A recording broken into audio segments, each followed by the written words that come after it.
Hello বন্ধুরা, গৃহপ্রবেশ সিরিয়ালে আমরা জানতে পারবো যে শুভলক্ষ্মী তার হারানো মেয়ে স্ত্রীকে খুঁজে পেল। হ্যাঁ বন্ধুরা, আজকের এপিসোডে এটাই জানতে পারবো। তো বন্ধুরা, ভিডিওটা কি হলো শেষ পর্যন্ত জানতে হলে ভিডিওটা না টেনে পুরোপুরি শুনতে থাকো।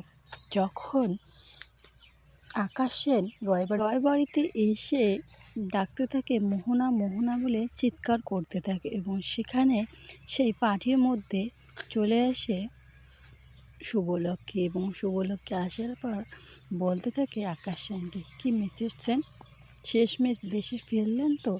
এবার বলুন আমার মেয়ে শ্রী কোথায়, সে এখন কোথায় আছে, কেমন আছে? প্লিজ আকাশ সেন বলুন না আমাকে প্লিজ। আমি যে আমার মেয়েকে দেখার জন্য পাগল হয়েছি। এতদিন ধরে আমার মেয়েটা যে আমার কাছ থেকে অনেক দূরে, আমি যে এখন তাকে আমার কাছে পেতে চাই, প্লিজ বলুন। তারপরেও আকাশ সেন যেন চুপ করে থাকে এবং কিছুক্ষণ পর মোহনাকে ডাকতে থাকে। তারপরে সেখানে আদি চলে আসে এবং আদি চলে আসার পর আদি আকাশ সেনের জামার কলার ধরে বলতে থাকে, আপনি বলবেন কি না আমার মেয়ে শ্রী কোথায়? আপনাকে যে বলতেই হবে, বলুন। এইভাবে বলতে থাকে আর মারতে থাকে। তারপরে পিছন পাক থেকে আরিয়া চলে আসে এবং আরিয়া চলে আসার পর বলতে থাকে, ড্যাড তুমি এখানে কি করছো? ড্যাড কথা বলতেই সবাই যেন অবাক হয়ে যায় এবং শুভলক্ষ্মী মনে মনে ভাবতে থাকে, তার মানে ড্যাড বলছে আকাশ সেনকে এই আরিয়া মেয়েটাই, জঘন্য মেয়েটা, এই জঘন্য মেয়েটাই হচ্ছে আমার স্ত্রী। তার মানে আরিয়াই কি আমার হারিয়ে যাওয়া স্ত্রী? হে ভগবান, তুমি আমাকে এটা কি দেখাচ্ছ? এরকম হবে আমি ভাবতেও পারিনি। এই আরিয়াই আমার মেয়ে শ্রী, আর আমি তাকে চিনতে পারলাম না। তাকে কতবার কষ্ট দিলাম, কতবার আঘাত দিলাম, আমার মেয়ে আমার কাছে থেকেও আমি তাকে চিনতে পারলাম না।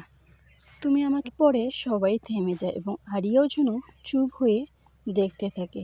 তারপরে আরিয়া আকাশকে বলতে থাকে, ড্যাড এটা তোমাকে মারছে কেন? বলো কি করছো তুমি? ওরা তোমার সাথে কি করছে?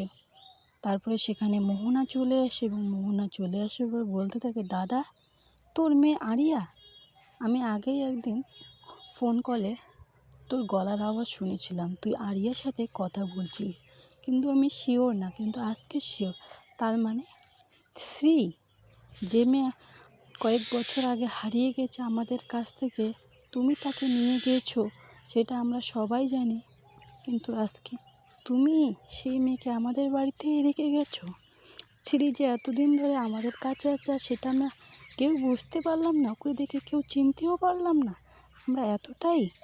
তো বন্ধুরা, শেষমেশ কী হলো জানতে হলো ভিডিওগুলো ফলো করো এবং যদি ভালো লাগে লাইক করে কমেন্ট করে চ্যানেলটাকে সাবস্ক্রাইব করে বেল আইকনটি প্রেস করে জানিয়ে যাও এরকম ভিডিও দেখতে চাইলে।